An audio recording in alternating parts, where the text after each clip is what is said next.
I'll just say really quickly, this has been quite an experience, this team, this group, and also being able to sit in spaces every week to reflect.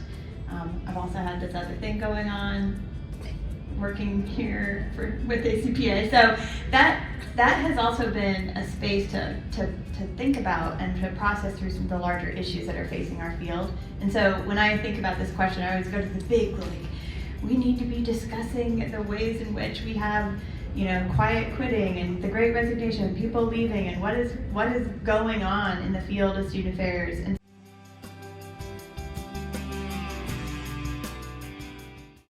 hello and welcome to Student Affairs Now. I'm your host, Glenda Guzman. Today, we are celebrating the 200th episode of Student Affairs Now by playing for you a recorded presentation featuring all the hosts of Student Affairs Now during the 100th anniversary of the American College Personnel Association conference held in Chicago, Illinois on March 19th.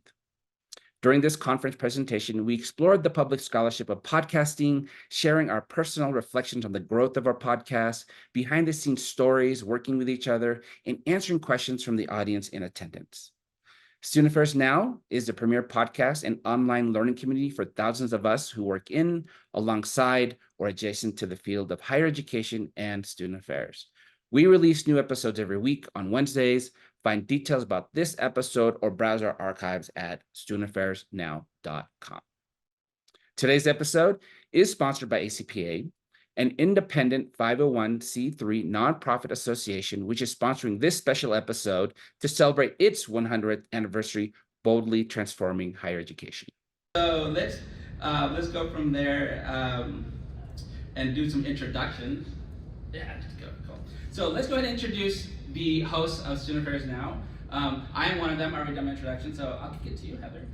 Hi, everyone. Oops, get the mic on here. Hello, Heather Shea, she, her pronouns, and I am coming to you from the lands of the Anishinaabe, Three Fires Confederacy of Ojibwe, Ottawa, and Potawatomi peoples over on the other side of the lake, which is where Michigan State University is located, where I work.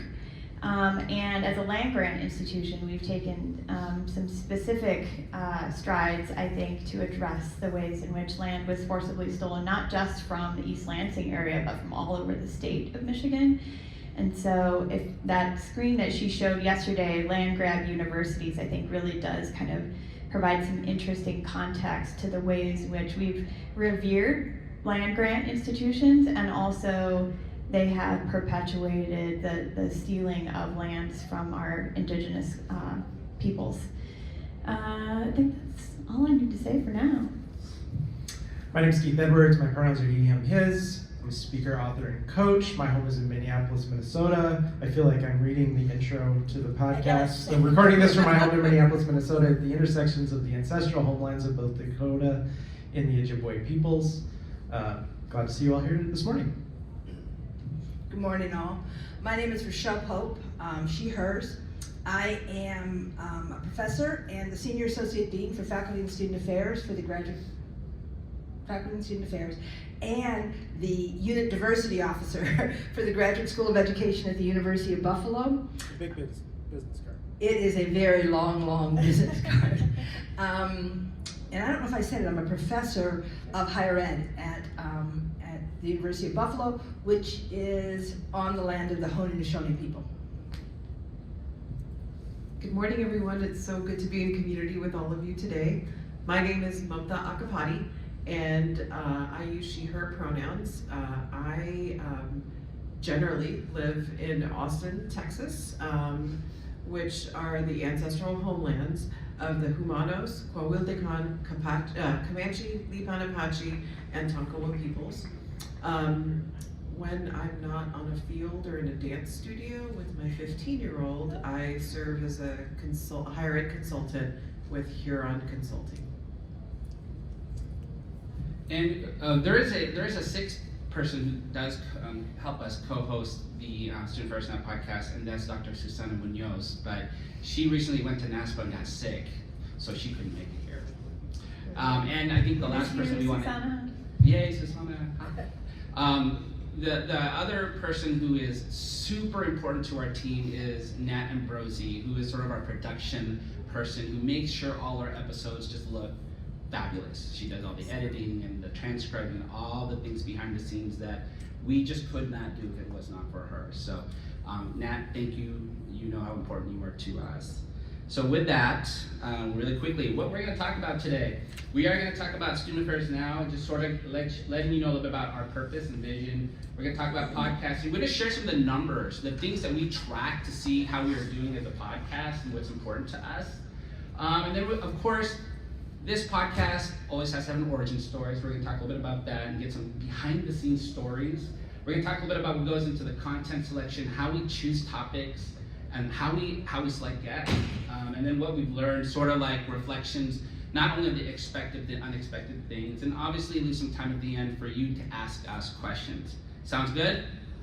Sounds good, Glenn. There we go. Let's keep going. So we launched in October 7, 2020, and so what I'm going to do is just play what our goals was with this episode, and you'll hear a familiar voice.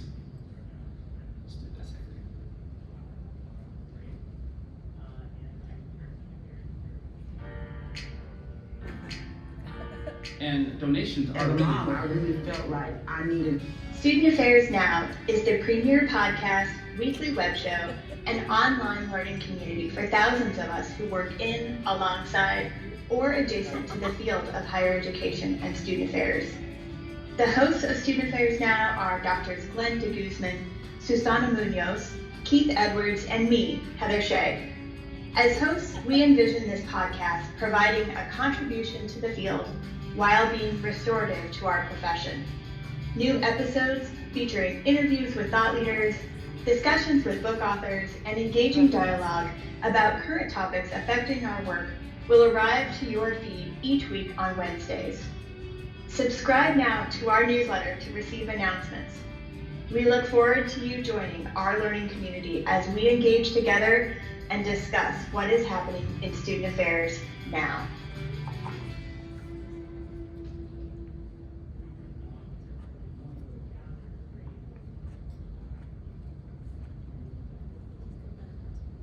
Wow.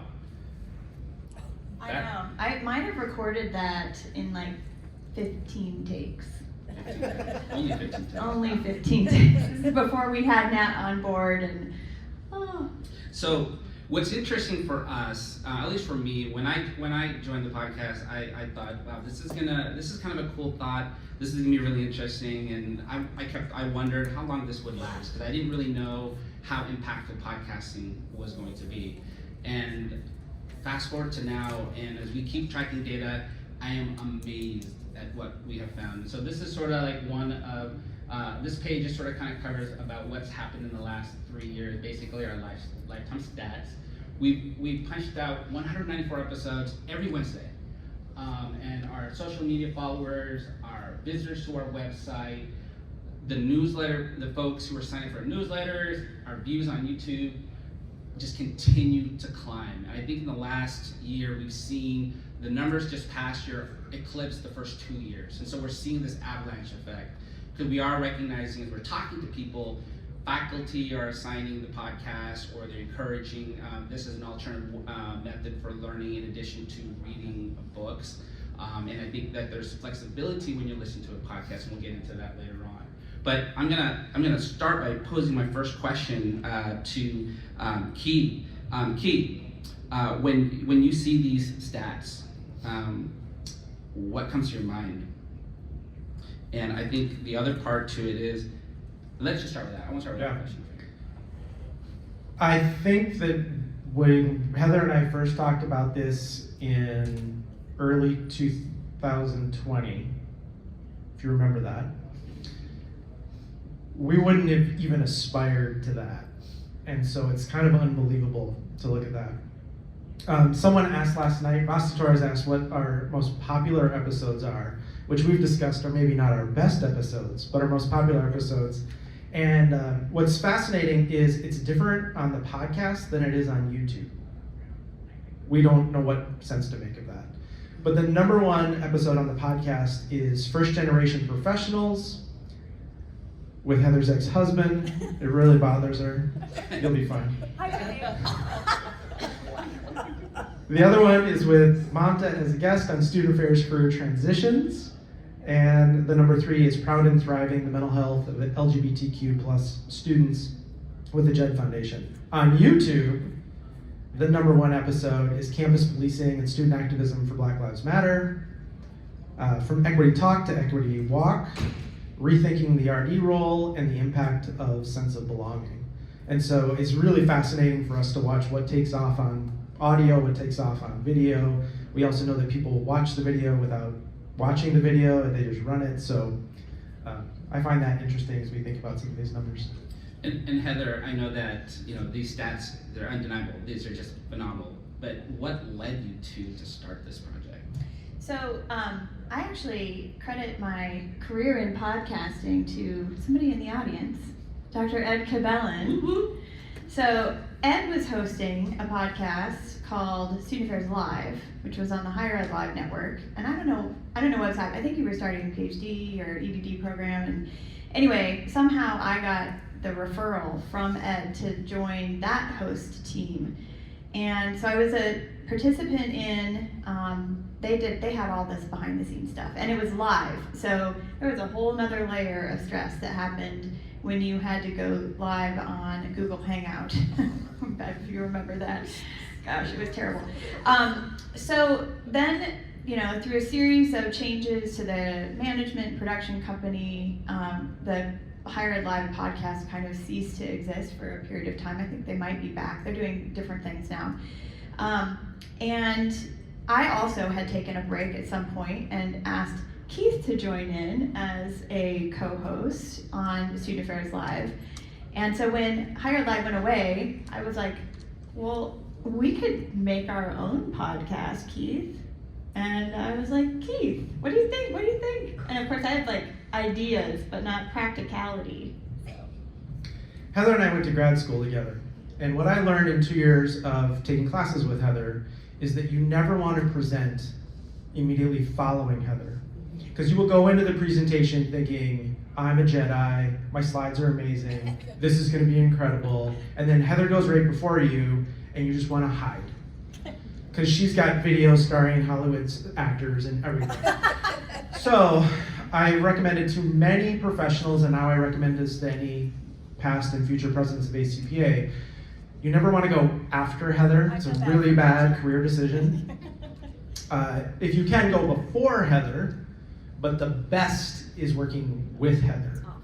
And so getting to present with Heather was always the best option, less embarrassing. And so when Heather said, I think we should do this, I was like, work with Heather. Yep, this is my mantra. So I remember walking across my kids' playground as we were talking on the phone and trying to figure out how we're going to do this and what it would look like. And yes, we're not going to do it live because that's stressful. Okay, that's great. And just talking through some of the things that we wanted to do. And then with hosts, we were thinking, who is just broadly curious is really what guided some of the host decisions. Let's stay with that. How did you? Because I think the audience is curious. I'm curious. How did you choose podcast hosts? We thought of lovely people who are broadly curious. I think Heather and I think of ourselves as kind of faculty, but kind of practitioners. I'm not a faculty member, but I'm a scholarly nerd and a practitioner, and so we kind of bridge that space. So we really wanted a practitioner. Glenn was a year ahead of us, 2 years ahead of us. He was a very important person when we were at Colorado State. Also in the same grad program. Also in the same grad program. And Glenn had done some things around the Higher Ed Live and some open panels and the contested issues things. And so we had some conversations with him, and Glenn's just super curious about so many things. We can't contain his curiosity. So that seemed like a great, and then when we wanted a faculty perspective, and then we thought of Suzanne. Who also was in our cohort at Colorado State. So to any of the grad students in the audience, these relationships really matter. 25, 8, I don't know how many years later. It's been a while. And so I just think that the host, initial host team was really born out of those connections. Do you want me to keep going on the host conversation? Okay, because then we had an incredible opportunity when Rochelle reached out to us, and at first we were like, Rochelle wants to be on an episode, she's got an idea. Like, we both knew of Rochelle Pope, and I had interacted with you here at ACPA. But then we read the email again. I sent it to Keith. I was like, oh my gosh, Rochelle Pope wants to join us as a host. We should be on her podcast. Why does she want to be on our podcast?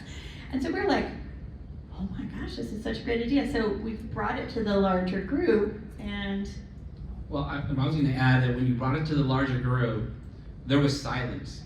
We meet weekly as sort of a planning team, and I remember when they brought up Rochelle as a podcast host, I think we were just silent, because for me when I was a younger professional, Rochelle, Amy Reynolds, John Mueller, Multicultural Competence Book, that was like the book. That was such a big part of my professional career. Everything I did to tie multicultural competency to leadership development was based on that book. So I was like starstruck. I'm like, and she wants to be part of our podcast? So there was so Rochelle, I'd like to hear your side of the story. Why did you choose to get to outreach and eventually become part of the team? Well, every time I hear that story from them, I'm just totally embarrassed, because my experience in life is that I fall into things, so there's two parts to that.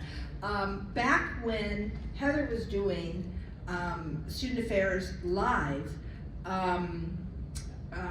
she had us, Amy and John wouldn't do it, but had Amy and I get on and talk about the new edition of the book. And so we had this conversation. It was incredible, and she was this amazing host. And I remember walking away from that thinking, gosh, that is such a great way of sharing information, knowledge, etc. with the world, right? With our world in student affairs and higher education.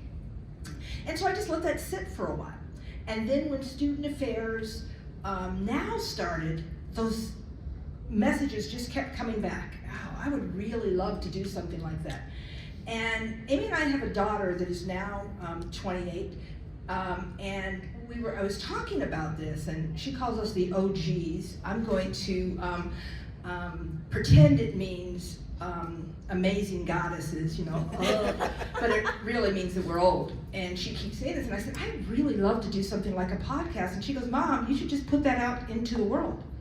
Manifest what it is you want. Now, I'm not saying she lives by that, but she loves to give advice. And so she was saying that. And so one day, in a moment when I was stepping into the unknown and stepping into my fear, I wrote to Heather and said, I'd love to do this. I think it's an amazing thing that you're doing, and I'd love to be a part of it. And I was expecting the answer to be no. We appreciate it. We're good. We got the crowd we need. We don't need more than 4. But I was putting it out there. It's my job to ask. It's somebody else's job to say yes or no. And when they wrote back and said, we'd like to talk to you more about that. And I first talked with Keith and Heather, and we had a conversation, and then I met separately with Glenn and Susanna, and I have never been more enveloped. It was just such a warm, there were some really good pointed questions, essentially, what can you bring, But at the same time, it was just so warm. We'd love you to be a part of this. And I put all kinds of things into the energy since then. I want a Porsche, I want this. None of the rest of it is coming, but I'm putting it out there just in case.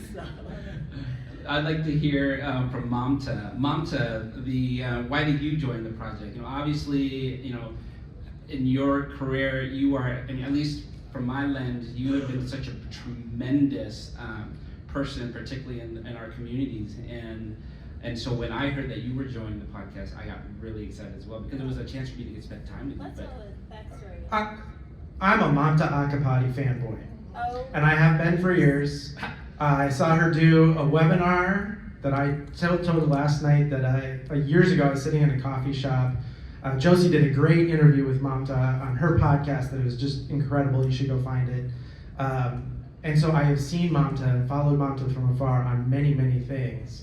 And when I saw she was transitioning out of Penn, I thought, we don't have an SSAO, let alone someone who's been a multiple time SSAO. Let's shoot our shot. Yeah. Put it in the universe. Yeah. Put it in the universe. And my reaction was like, you want me? What can I possibly offer this amazing collective of colleagues? And I'm so forever grateful Yes. for that email, that initial conversation. You have no words will capture what that means to me. So initially, the opportunity to participate in the podcast was purely, I have no idea what I'm doing and I have no skills, and so this is a great way to learn. And thank you for the professional development experience that you have gifted to me, and that remains to be true. I know that in our profession we sometimes get the messages of like when an opportunity comes, like always say yes. I don't necessarily fully always believe that. I think, center your well-being, center your dignity and health and humanity. And when it's possible, like maximize the possibilities for you to say yes, but center your wholeness. And so you all created a space that allowed me to say yes, and I'm really grateful. The things that I've been thinking about, because I was, Keith, in very much a life transition, a life career, and I feel like maybe it's a transition series of years with the phase of life that I'm in right now. And there are some thoughts that I'd written out several years ago, and they still hold true for me today. And Glenn, you reminded me we're at the roots of this, and it's actually really coming from the slow process of decolonizing my own energy and spirit. And so there are three things that I always think about: intimacy, agency, and time. And I feel that in our lifetimes, we have been stripped of intimacy. And I don't mean, sexual intimacy only, but that's a thing, right? I mean, but we've been stripped of intimate human connections and just the ability to hold on to one another. I think we've lost our agency, or we've sacrificed our agency in the busyness of what we do and how we show up. And then time. I think time controls us in many ways. And when I think about my own cultural background, pre-British colonization, I just think about how I hear my parents describing their lives and my elders describing their lives, and they had the center of intimacy, agency, and time. And so I thought, what a great opportunity. I don't know what I have to offer this podcast space, but what I wanted to do as a human was center intimacy, agency, and time in the stories that we were able to bring to this space, just as my colleagues have role modeled for me beforehand. So for me, it's, when you think about cultures of storytelling, I'm gonna tell one brief story from graduate school and how this kind of informs how empowering and healing this experience is for me. I did not go to grad school, but I went to the University of Texas at Austin. This is not a critique of the institution. We're all learning and growing, and so I just want to acknowledge that.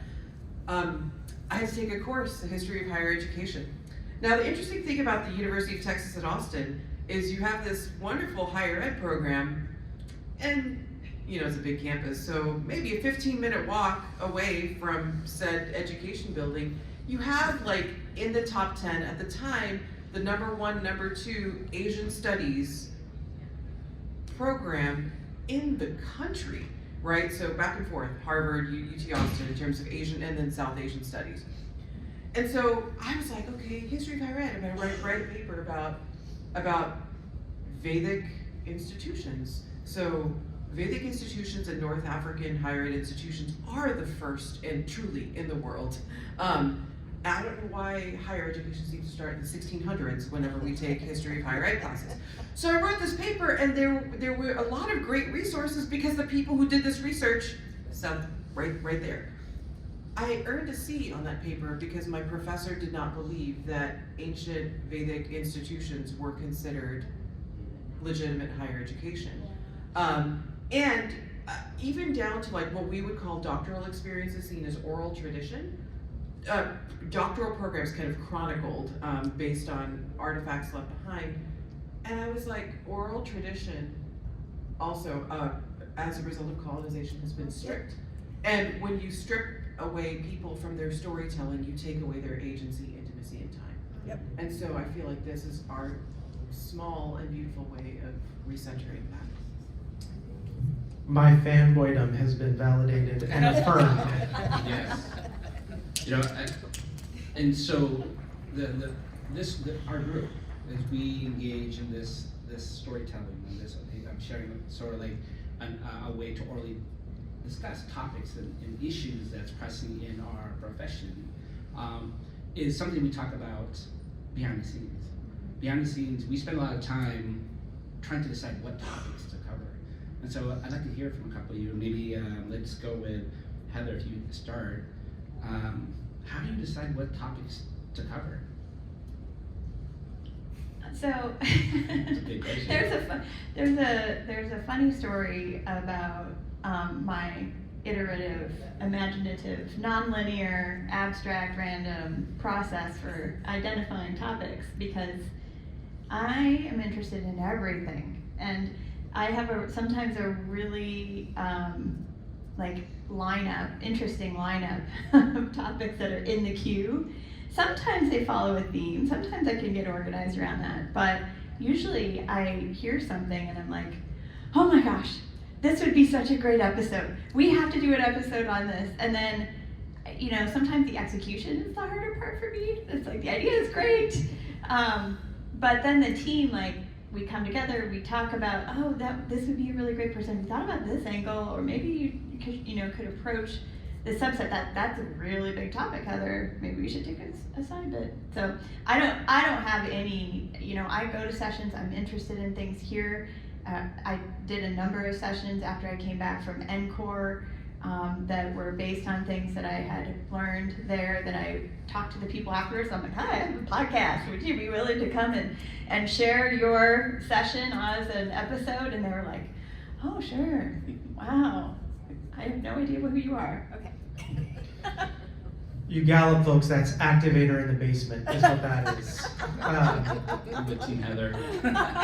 Last year at our social, she had 7 different ideas for a podcast in the midst of the social. We have a Google Doc of over 90 topics that we haven't gotten to yet. And then we have an active agenda where each of us has between 6 and 10 topics that we have yet to get organized around scheduling and getting going. There's many struggles with a podcast. Ideas is not one of them. Yeah, when I think about the ideas, I sit at those Thursday meetings and I'm stunned, because this is where the hard work comes. We can come up with the ideas, and this is a very interesting and creative group. And I mentioned that I have a role in the dean's office, and that is, it just seems nonstop, like all of our student affairs, higher ed roles, and sometimes more busier than others. And so then it's that, for me, it's that, okay, got the idea.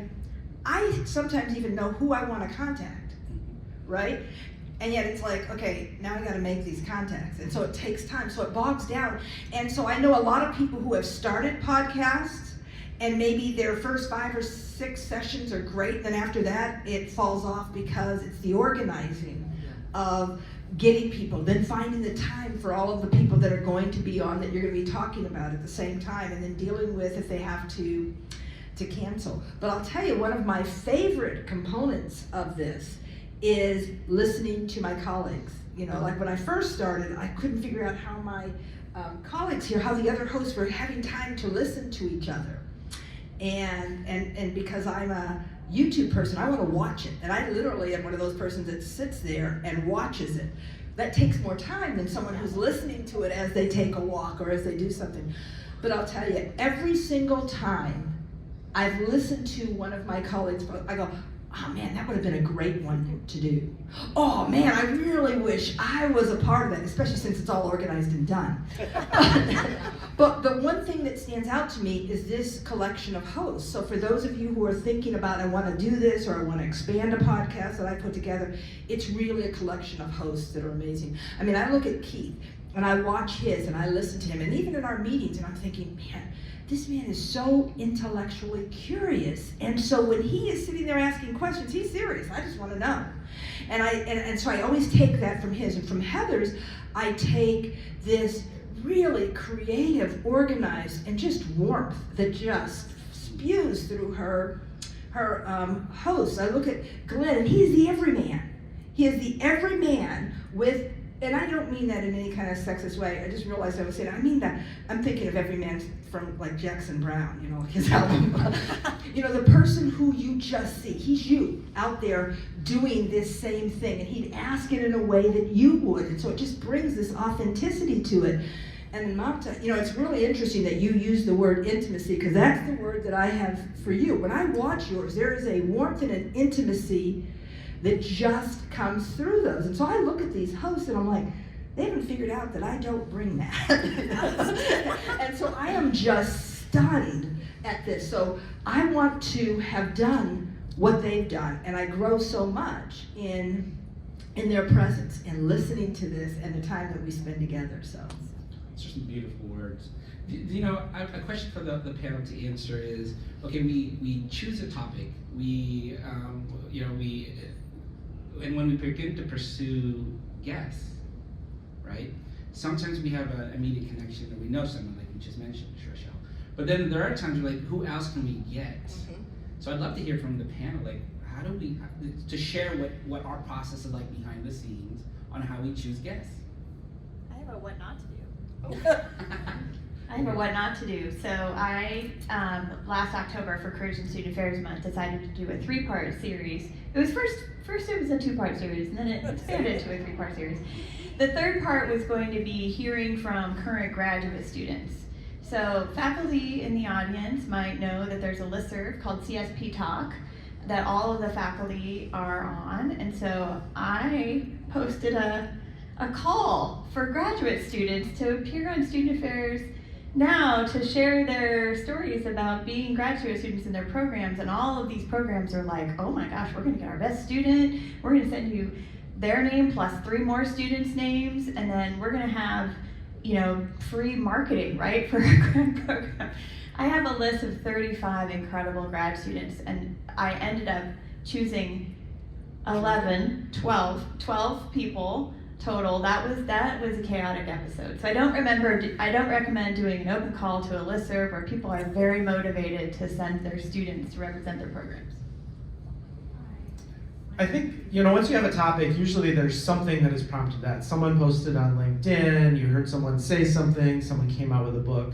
Books are easy because you invite the authors and the editors, and but other topics you sort of start with someone, and then we usually talk about it, and you know, we span the time zones, we span geography, we span roles, we span identities, we span lots of different things. And so if I want to talk about X, these folks know people I don't know. I think one of the things that's really cool is we get to find people who we think are fabulous that maybe aren't well known yet, and elevate them and say, hey everybody, look at this person, right? Let's get them out there so they're more known, and that's a real treat. The other thing is people who wouldn't talk to me will be on a podcast episode. So you say, hey, Laura Vandernoot Lipsky, would you talk with Keith Edwards? No, I don't have time for that. Would you be on our podcast? I would love to. So there's been some shoot your shot moments for sure that have turned out. Some haven't turned out yet, but we're working on that.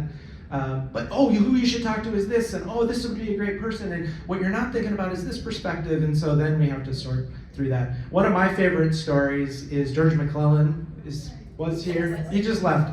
George McClellan was on an episode around gambling and the NCAA and student athletes and things like that, and he's thoughtful about those kinds of things, so I invited him, and Neil suggested a former college president at Texas A&M, who's kind of a retired president, loose cannon, so that was great.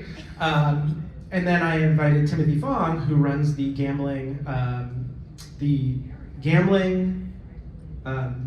program, not the gambling program, the gambling and addiction program at UCLA, because I saw something online that he had posted about that. So we're getting ready to have the episode, and I kind of know each of them, but not really, and I'm sort of getting them ready, and we're talking through this, and Timothy Fong says, George, did you used to work at Northwestern? And George goes, yeah, I did. And Timothy Fong says, George, did you run a fantasy football group out of the 2nd floor of Papa John's Pizza at Northwestern? And George goes, yeah, I did for medical students. It was really fun. And Timothy Afon goes, I was a medical student at Northwestern. You were a legend to us. And proceeded to tell this story about how George McClellan sort of organized a little bit of fun for these medical students who were underwater and just That was needed gambling. something. That was probably gambling. They didn't say it, but probably was gambling. And that these medical students really looked up to George as a mentor. I think he was like an informal therapist to them. He was guiding them. He was doing all of this stuff completely by happenstance. And I love that serendipity when two people you know on Facebook, you find out know each other through things that aren't connected. I love those moments. Any other fun stories when choosing guests, or interesting, or? Well, you know, I was really, a lot. I've loved every episode that I've had the chance to host. The most loving one I'm always on the search for the college president who gets it. Maybe that's therapy and healing for me. And Mary Dana Hinton from Hollins College gets it. She's a phenomenal human being. I have never seen a college president kind of integrate their humanity and their spirituality and their sense of purpose in such loving, active, and present ways. And so, I, drawing from Keith's mentorship, very much like, she's not gonna wanna talk to me, but invitation to a podcast, and even that took some time, right? I mean, obviously, presidents need to protect their time, but spending time with her and really understanding the roots of her journey and her why, restored. I needed faith to be restored for me, and she was very restorative to my faith and energy. And it's interesting. I didn't know that she was working on a book that addressed a lot of those very issues that we talked about in the podcast. But she recently had a book release, so that probably touches my heart in a really powerful way. What about your first episode? I was gonna say the other thing. My very first episode, and I have you all to thank for this. Our stories and how they're told and who is presented and who the people in spaces, we think about that depending on the identities we hold, right? And so one of the things that was meaningful to me, if I'm not the first, I'm among the first senior student affairs officers of South Asian descent, and I know the rest on my hand, right? Because we've all grown up in the profession together. So to be able to honor our ancestry through who we are now was really important to me, almost as an act of prayer to the commitment to storytelling for this group. And so I'm really, really grateful that the team was like, yeah, we get why you want this to be. So that was my first episode for that reason. Within the South Asian spaces, we're all complicated. There are things we need to work on, but it was very important to me that our religious identities, which are all different, our ethnic identities within, and our countries, I mean, that's colonization, but still countries of origin are all different as well. Our immigration identities are all different. So to have a truly intersectional South Asian women, an homage to South Asian women was really important. So I love that episode. I want to just add one other thing that we do every once in a while. We host someone who's been around for a long time. Yeah. I'm thinking, and who are often really close to retirement, or they have already retired, but what they have given to this profession is so much. And I, probably because I'm closer to that end of the spectrum than the rest of the hosts, I think that I don't want those voices, those individuals, the work that they did to get lost. And so one of the things that I really think is amazing is when we host some of those folks and we ask them to tell their story. And I know right now ACPA is coming back to a generativity project that we had done a number of years ago, but it's saying, what did we learn from before? What's that through line? And where are we now and where are we going? And I think those are really important in terms of some of the guests we choose. We don't do it all the time, but if you go back through our lists of people that they're there, and I think that there are people that each generation needs to know. And it's a great reminder for the audience on your way out to make sure if there's some folks that you would recommend to be part of that specific Yes. topic selection, please let us know about that. I want to be attentive of time, so I'm going to ask a couple more questions, and we can keep our responses concise, brief, and just kind of go through this. But you know, I'll try. Being part of this project, we learn a lot about the profession. I mean, this is straight up for us professional development. But there's a lot of expected learning, but I'm kind of curious if you could share some of the unexpected learnings that has occurred for you as you've been part of this project. The thing I keep coming back to is something that Susanna said before we even started the podcast, is we were just getting organized, and we say it on every episode. It's that contribution to the profession and restorative to the field. And she said that is like a brainstorm, and it is stuck for a long time. And I think moving from only critique, which absolutely has its value and is important and essential, particularly in such messed up systems, but if all we do is critique, then what are we creating? And I think we need to add that, in a DEI lens, we need to add to that anti-oppression analysis a vision for liberation. And so I think for me, the podcast is about shining a light on some of the challenges and struggles, but that line from Susanna that I read in every episode reminds me, what are we creating? What are we building? What would better look like? How can we move closer to doing that? And we just hear from so many people, need that restorative for whatever reason, need that we can do this. And I think so many of our conversations have helped bring that, which has been nourishing and revitalizing for me.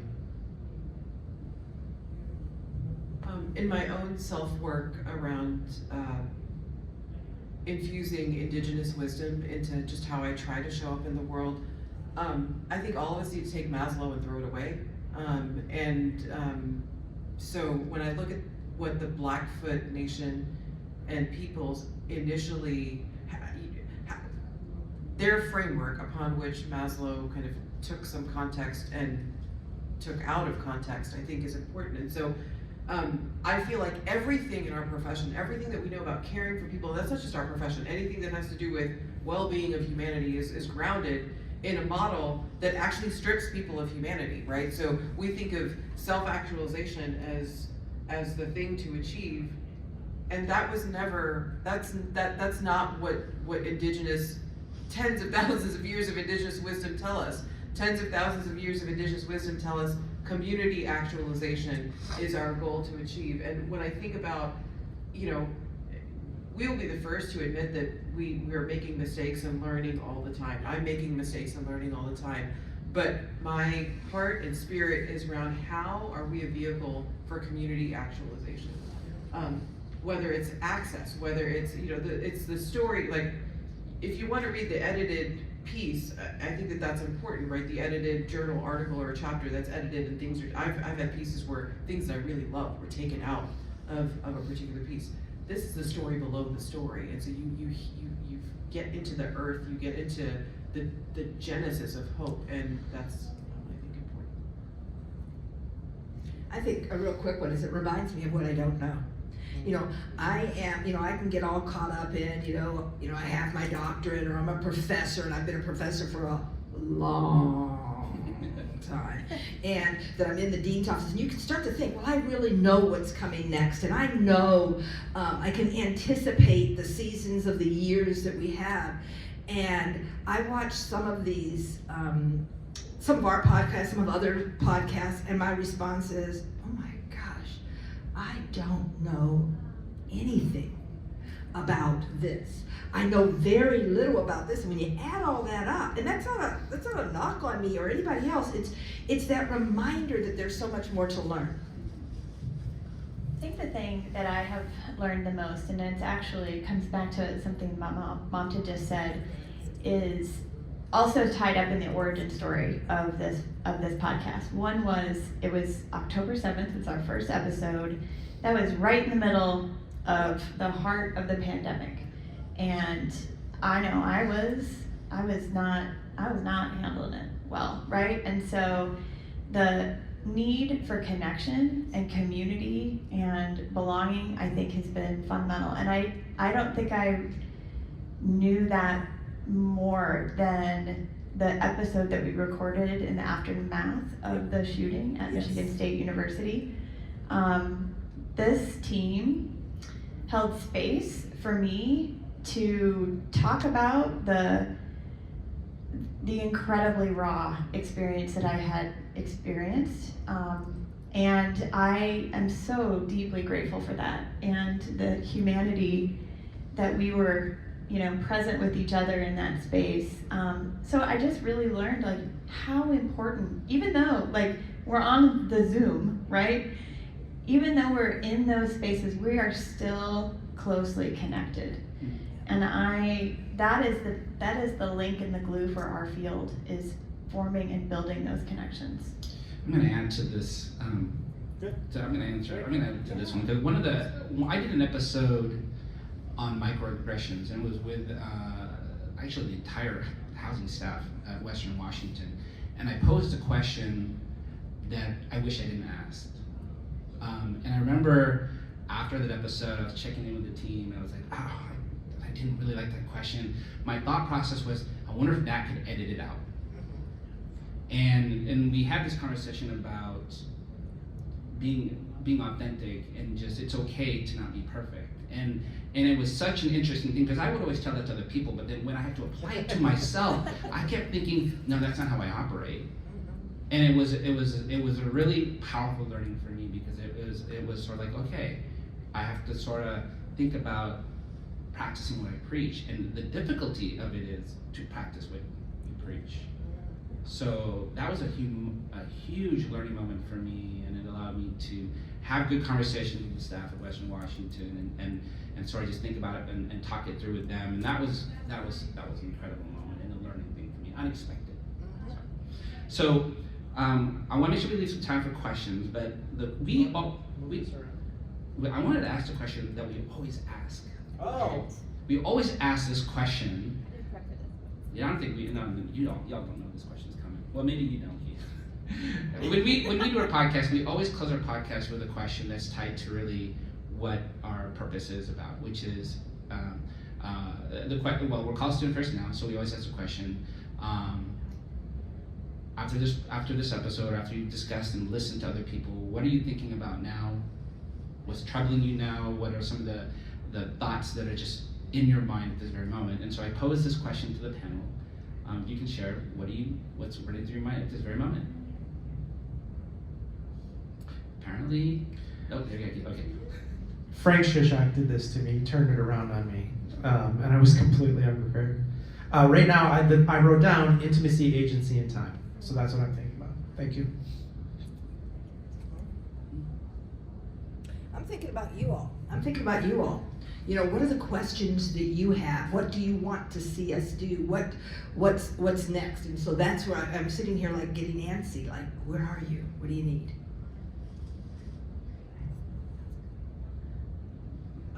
In the strengths assessment profile, my number 34 is empathy.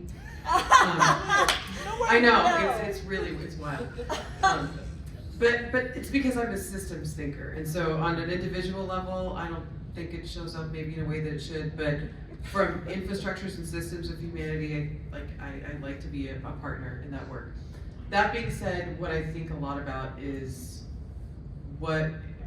where is love activated within our systems? And so it's wild. I never thought as a consultant full-time in a corporate space, like I actually sit with chancellors and presidents and VPs and say, where is love in your plan? Where you show me that you love students?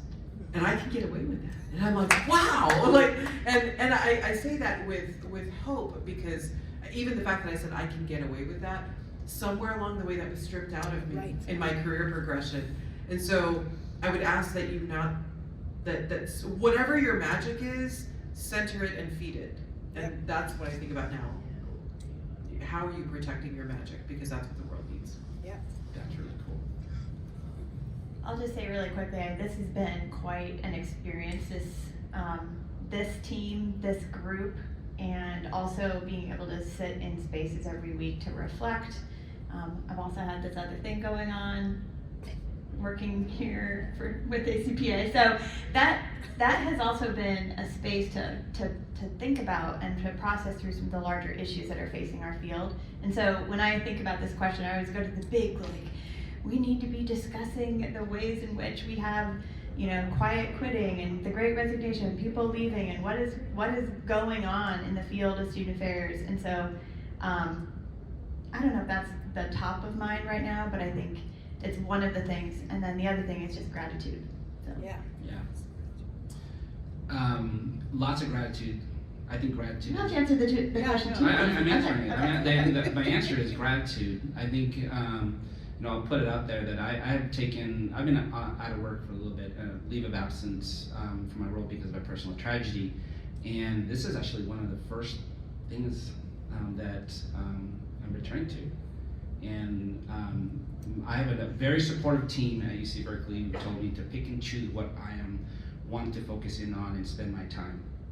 And I wanted to choose this. So being here at ACPA, it's hard, but at the same time I'm also with people I consider work family, so thank you guys. So with that, we'd like to open up to the audience for your questions, and the questions sometimes comes with maybe a prize or something, right? Oh, there they come.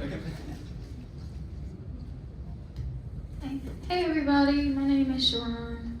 My pronouns are she, her. It's interesting that you talked about love, cause like when y'all are talking, I literally feel the love in the room, and it kind of makes me a little emotional. I'm not sure why, but I'm gonna lean into it, and I just love that y'all have this dynamic, and it seems like the dynamic is why it works.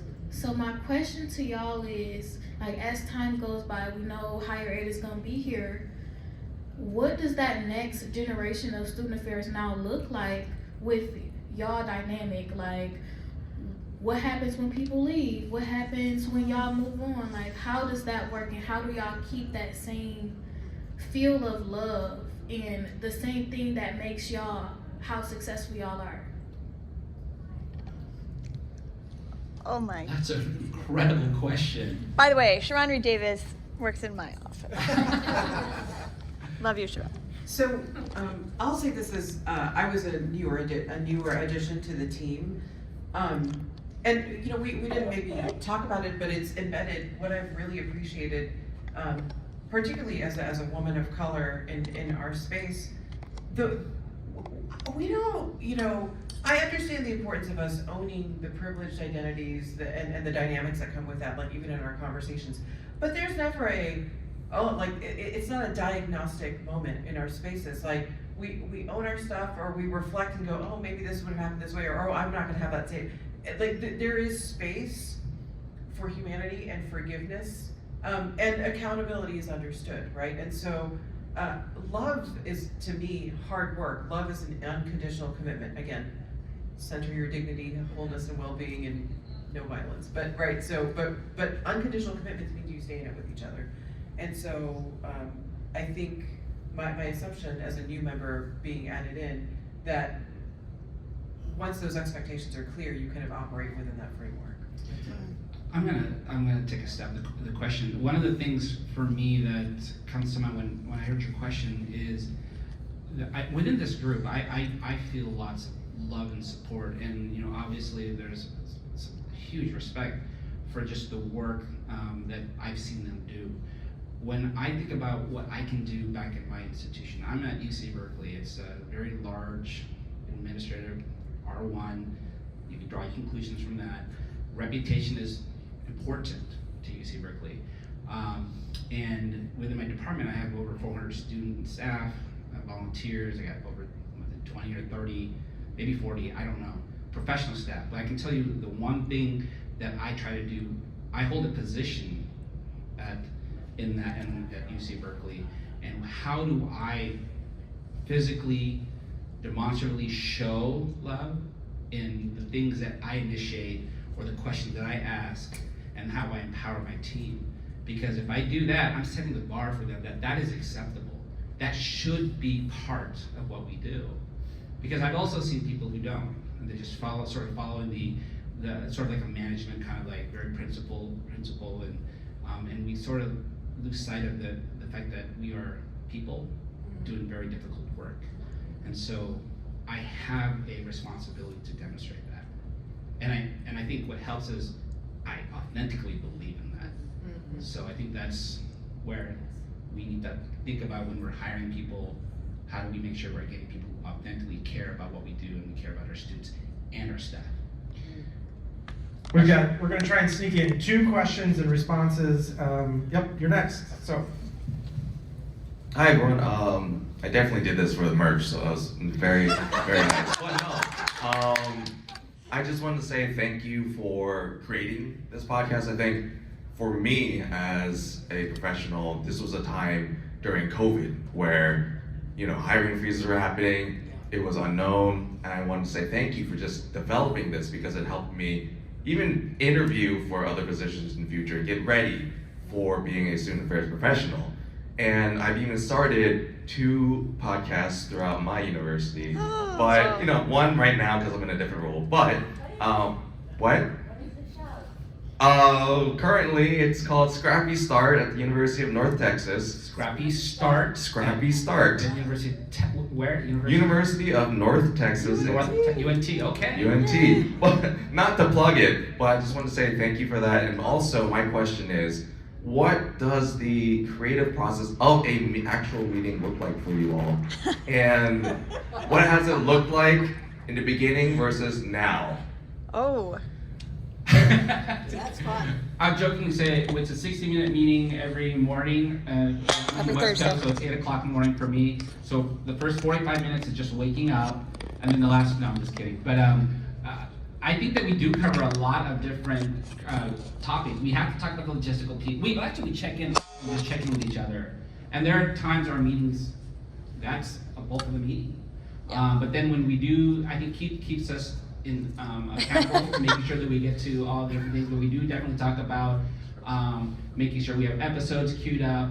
We make sure that each person in our group has what they need to be able to move forward. Yeah. Because I think that's where our production person, Nat, joins our meeting, because sometimes we're stuck. We don't know how to do the tech or the thing on the computer that's supposed to make things do the thing.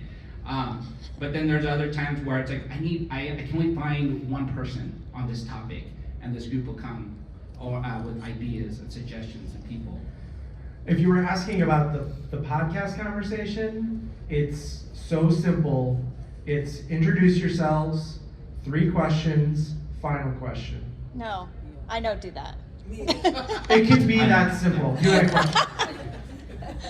Hey, good morning, everybody. I think it's good one. Demonte Wiggins, he pronouns from Florida A&M.